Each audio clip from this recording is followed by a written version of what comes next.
கிள்ளியூர் தொகுதியின் காங்கிரஸ் வேட்பாளருக்கு ஆதரவாக வாக்கு சேகரிக்க வந்த செல்வ பெருந்தகை எடப்பாடி பழனிசாமிக்கு என்ன அரசியல் தெரியும் என காட்டமாக கூறியுள்ளார்.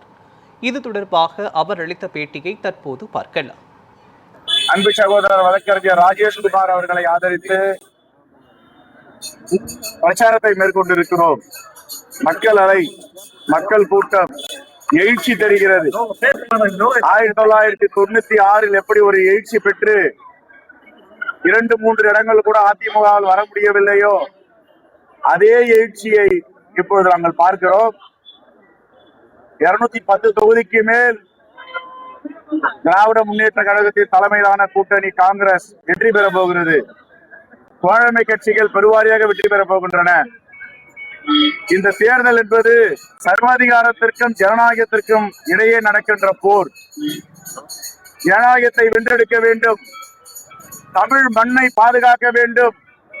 மோடியும் அமித்ஷாவும் பிஜேபியும் RSSம் எடப்பாடி பழனிசாமியின் அதிமுக போர்வையை போர்த்திக் கொண்டு தேர்தல் களத்திலே இறங்கி இருக்கிறார்கள்.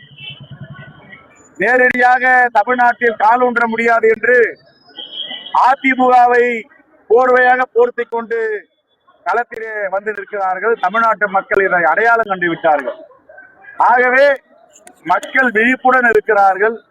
ஒருபோதும் மதவாத சக்திகளுக்கு தமிழ்நாட்டில் இடமில்லை, பிளவுவாத சக்திகளுக்கு தமிழ்நாட்டில் இடமில்லை. எப்படி உத்தரப்பிரதேசம், மத்திய பிரதேசம், ராஜஸ்தான், சத்தீஸ்கர் இங்கே எல்லாம் மக்களுக்கு எதிரான மனநிலையில் பிஜேபி ஆட்சி இருக்கிறதோ, புல்டோசர் ஆட்சி நடக்கிறதோ, அது போன்ற நிலை தமிழ்நாட்டில் ஏற்படக்கூடாது, விட்டுவிட மாட்டோம் என்று உறுதியாக தமிழ்நாட்டு மக்கள் சபதம் ஏற்றிருக்கிறார்கள். ஆகவே பெருவாரியான வாக்கு வித்தியாசத்தில் வரலாறு காணாத வெற்றியை எங்களுடைய இந்தியா கூட்டணி, மதச்சார்பற்ற ஜனநாயக கூட்டணி வெற்றி பெற போகிறது. ஆகவே அந்த எழுச்சி கண்முன் தெரிகிறது. தமிழ்நாட்டு மக்கள் தெளிவாக இருக்கிறார்கள்.